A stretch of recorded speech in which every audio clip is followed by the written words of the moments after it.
Are you a podcaster? Maybe you've got that big idea and you're looking for a network to join. The multi-award-winning Ozcast Network can get your content to eyes and ears all over the world. Join now for the first month free, and you could be featuring this sound at the beginning of your podcast. Ozcast. Simply head to ozcastnetwork.com for details. Ozcast.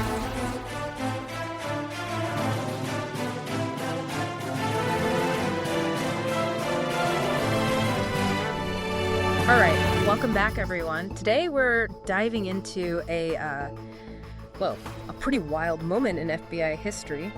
We're going to be looking at Kash Patel's appointment as director. Yeah. And we've got some footage, right, from his swearing-in ceremony on YouTube. Right. So this is like primary source material. This is going to set the stage for what we're going to explore today. Definitely an unconventional start, Yeah. especially for, an organization like the FBI that usually emphasizes tradition and continuity. Yeah, absolutely. So let's just jump right into this video. Okay. So it opens with Pam Bondi. She's the former Florida Attorney General. Right. And she's introducing Patel, and you can just feel the energy, feel the excitement in the room. Yeah. And she talks about Patel's qualifications and, President Trump's confidence in him. And then Patel steps up. He places his hand on a copy of the Constitution. Interesting.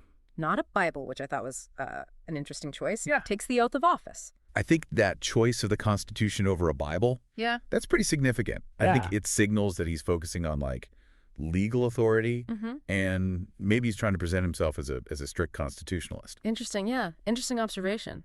Yeah. Okay, so then he launches into this speech. Okay. It's not like your typical, dry bureaucratic address. Right. He thanks President Trump, Bondi, and his supporters. But then kind of quickly, he shifts gears and he puts a strong emphasis on accountability, Yeah. both inside the FBI, but also in society in general. It's a really interesting use of that word, accountability. It could be that he's, talking about holding people responsible for what they do. Right. But it could also suggest a more assertive approach Yeah. to how investigations and law enforcement are done. Yeah. It's definitely something that's worth talking about more as we dig deeper. Right. Yeah. And then, to kind of hammer home this point, he brings up some statistics, about crime. Pretty stark numbers on rape, drug overdoses, homicides. Okay. And it's like he's painting this picture of a nation facing serious threats, right? And then positioning himself as the guy who's ready to take action. Yeah. Decisive action. Yeah. So it's a classic law and order appeal, right? He's tapping into, people's anxieties about safety. And he's basically saying hey, I'm here to protect you. Right. But then the question is, what exactly does that protection look like? And, at what cost? Yeah. Okay, so we've got the celebratory mood, Yeah.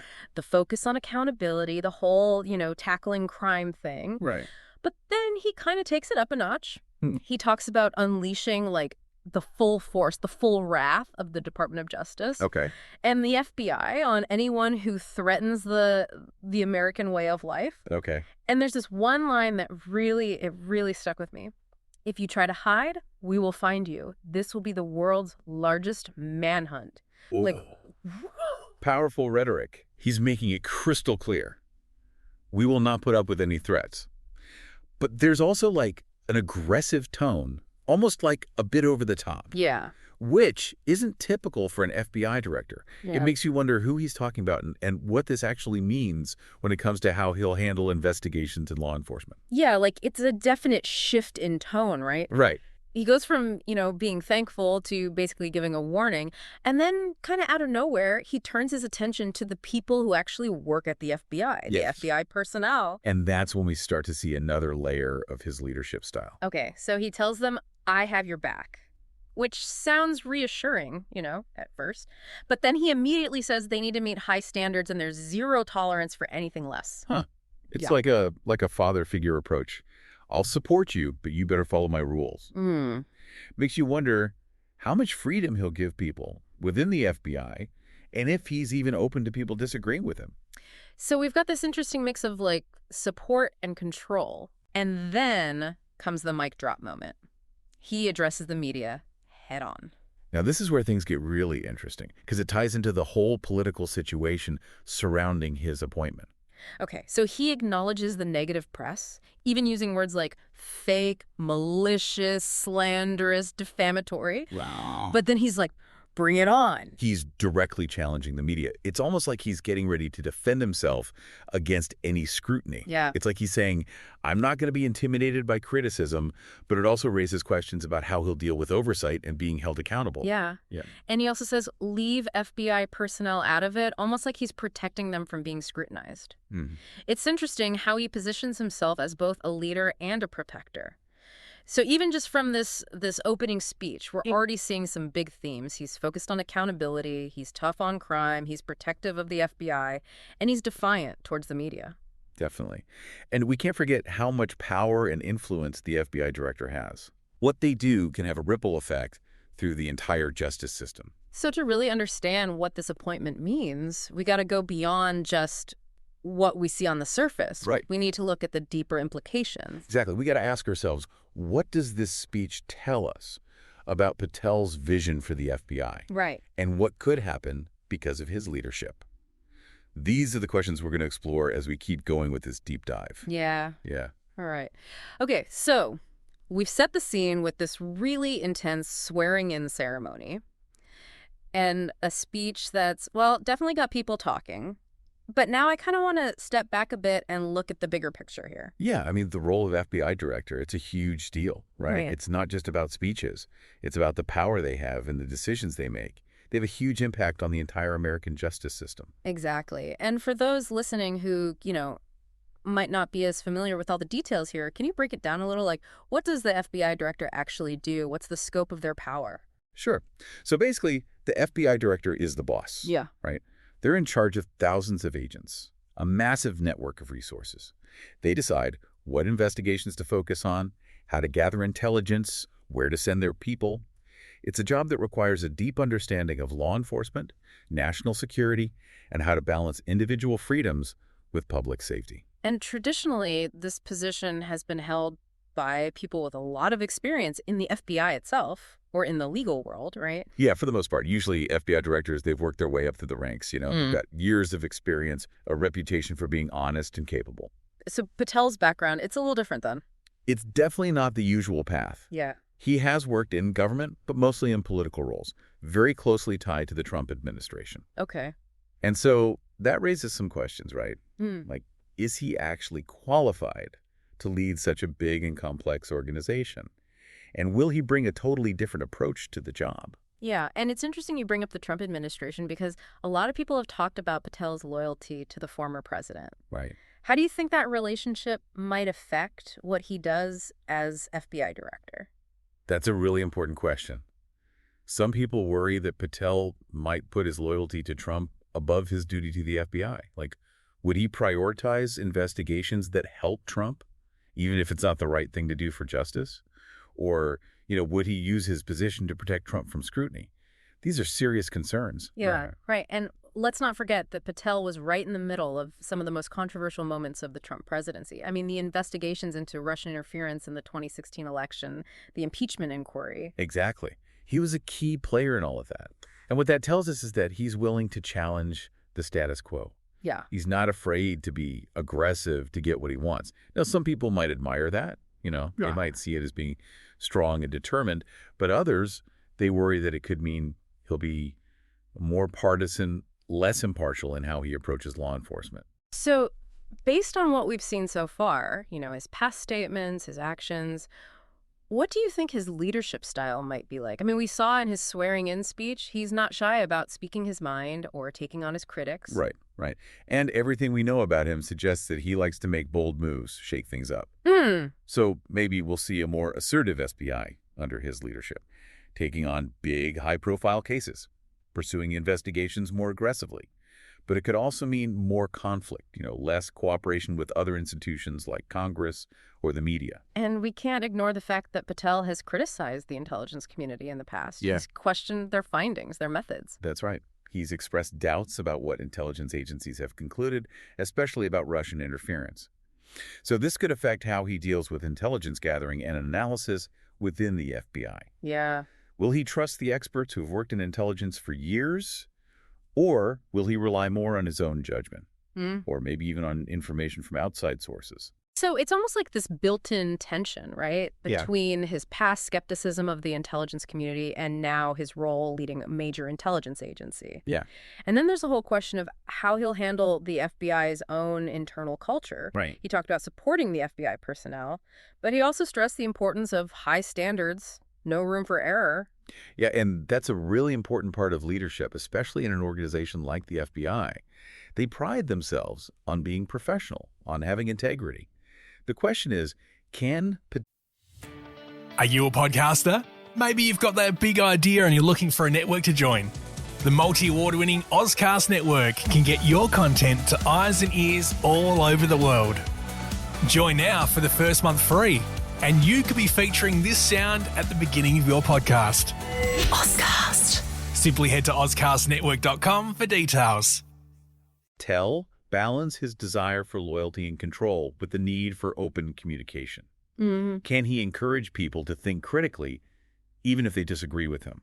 That balance is crucial because the FBI needs its agents to be objective, to follow the evidence. Yeah, They need to uphold the law even when it's tough or unpopular. absolutely. Yeah. And if agents feel like they have to conform to a certain agenda, if they're afraid to speak up, it could really hurt the FBI. It could lead to corruption. Yeah. It could undermine the very principles they're supposed to be upholding. And speaking of trust, I want to circle back to Patel's comments about the media.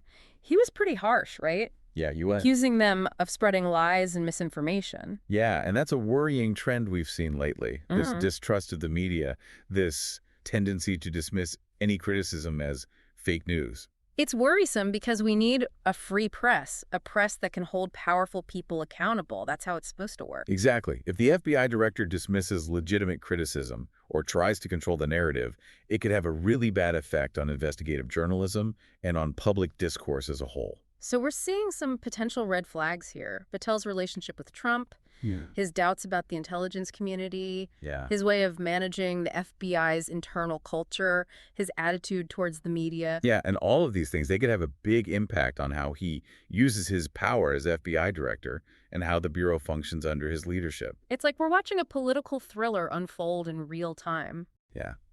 It's pretty surreal, you know? We've got this unconventional figure taking over one of the most powerful positions in the American justice system. Right.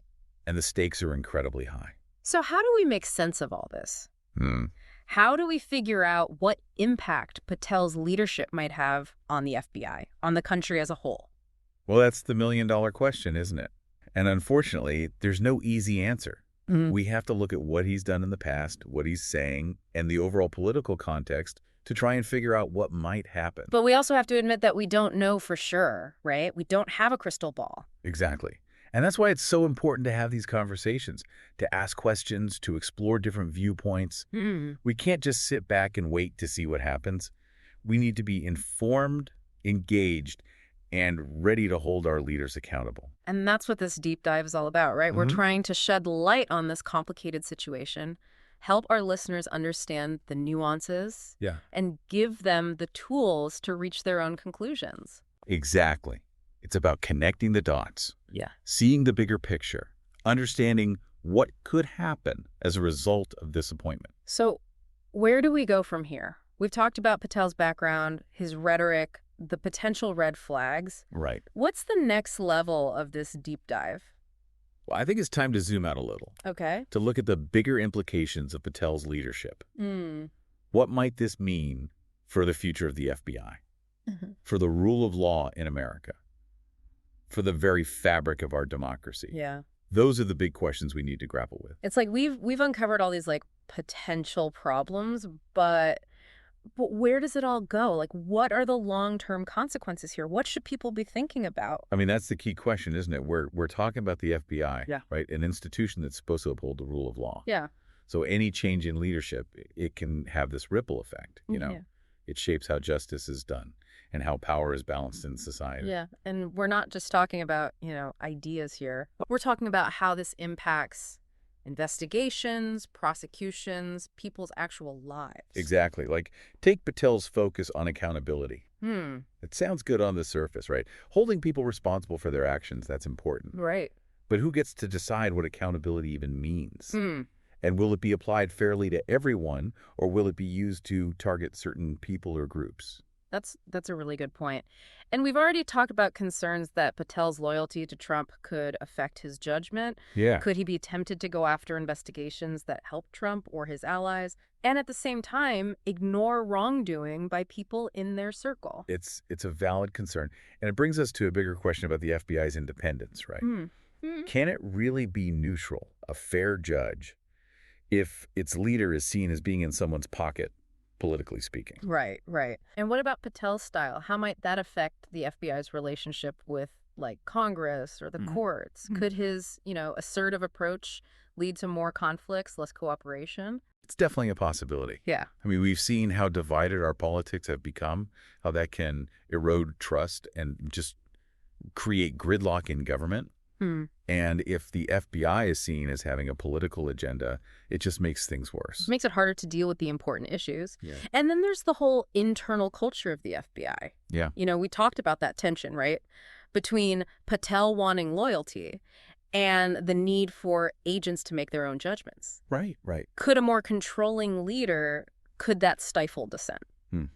Would people be afraid to speak up if they see something wrong? Absolutely. Yeah. A culture of fear or blind loyalty can be toxic. Yeah. Especially in an organization like the FBI. Yeah. They have so much power. Right. If agents are afraid to speak out, to question orders, it creates a breeding ground for corruption. Yeah. It undermines the very foundation of what the FBI is supposed to stand for. So it's not just about one case or one investigation. Right. We're talking about a potential shift in our whole justice system. Right. A loss of trust in institutions. Yeah. The possibility of power being misused. And these aren't just hypothetical worries, right? We've seen how people in power can manipulate institutions for their own benefit or for political reasons. It's happened throughout history. And the FBI isn't immune to that. Right. The leadership has a huge responsibility to protect the integrity of the Bureau. So what can be done about it? Is there anything to, mitigate these risks or to hold Patel accountable for his actions? Well, oversight is crucial. Congress has a duty to keep a close eye on the FBI. They need to make sure the FBI is following the law. Right. That they're doing their job fairly. Okay, but what if Congress is just as divided along party lines as everything else? Right. Can we really trust them to hold Patel accountable? Especially if it means going against a president from their own party. That's where the media and the public come in. Okay. A free press can investigate, expose wrongdoing, and informed citizens can demand accountability from their elected officials. So it sounds like we need everyone to step up. Right. We need a commitment to protecting our institutions, Yeah. to making sure people in power are held to the highest standards. Exactly. The future of the FBI, the rule of law in America, it depends on us being willing to speak out, to challenge injustice, to demand that our leaders act with integrity, that they respect the Constitution. And that's where you come in, listeners. Yeah. This whole deep dive, it's been about peeling back the layers, showing you the complexities, giving you the knowledge and understanding to make your own judgments. Yeah. So now it's up to you to decide what all of this means. What does it mean for you, for your community, for the country? We've raised some tough questions today, and there are no easy answers. They require critical thinking, informed debate, and a commitment to holding those in power accountable. It's a difficult task, but it's also an essential one if we want to preserve justice, fairness, and the rule of law. That's what our democracy is built on. We're going to wrap up this deep dive with just one final thought. Okay. The future isn't set in stone. It's shaped by the choices we make, the actions we take, the things we say. So stay informed, stay engaged, and never be afraid to ask the hard questions. The fate of our institutions or democracy, it's in our hands. It really is. Thanks for joining us.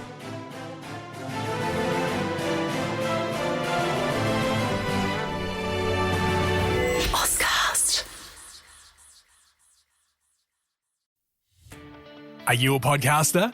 Maybe you've got that big idea and you're looking for a network to join.